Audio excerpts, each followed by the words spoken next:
अडवा हीरे साहब, श्री कोतवाल साहब, डॉक्टर दिनेश बच्छाव साहब, आज यहाँ पर सब लोग आए हैं अपने मसाइल रखने, यानी अपने जो भी मसले हैं वो रखने।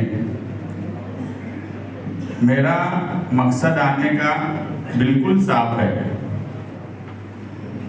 कि अडवा आबा हीरे को जो लोग जेल में डालना चाहते थे, जब ये खबर हम तक आई, हमारा ताल्लुक तो हीरे फैमिली से हमेशा से रहा, मगर हम भी चाहते थे कि वो जेल जाएं।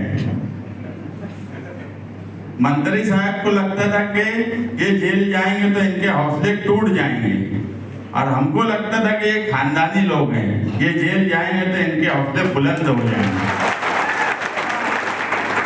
और आज हमारी बात इसलिए साबित हुई कि आपा जब जेल से छूट कर आए तो आपा मंत्री साहब के करीब के लोग बोल रहे मंत्री साहब से चूक जाली कि उनसे चूक हो गई। मालेगांव शहर के हालात महानगर पालिका के क्षेत्र के आप देखेंगे तो ये 20-25 सालों में बहुत खराब हुए हैं।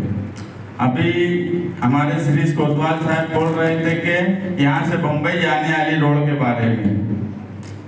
अरे हमारे यहाँ हाल ये है कि जो पुल बन रहा है, आप उसका स्टील देख लेंगे कौन सा डाला गया, तो सारा शहर देखा है, इतना भ्रष्टाचार इस शहर में कभी नहीं हुआ।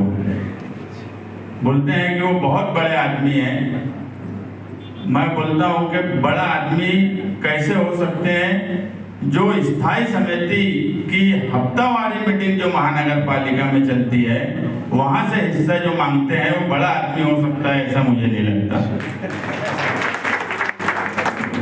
एक आमदार, एक नगर सेवक जो स्थायी समिति में नहीं है, एक पार्टी का अध्यक्ष भी स्थायी समिति में अपना हिस्सा नहीं मांगता। आप देखेंगे जो काम हो रहा है, मैं आपा को बोलूंगा कि एक बार इसका एस्टीमेट तो निकालो।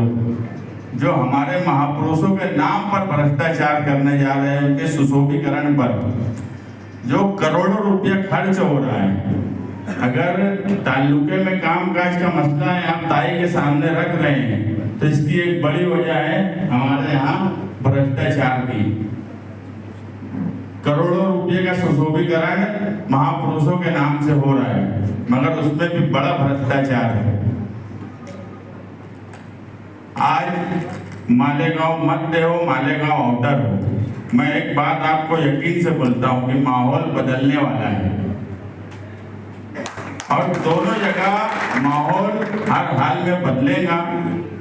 हम चाहते हैं दोनों जगह इंडिया अलायंस के लोग चुनकर आए, उसके लिए हम कोशिश करेंगे।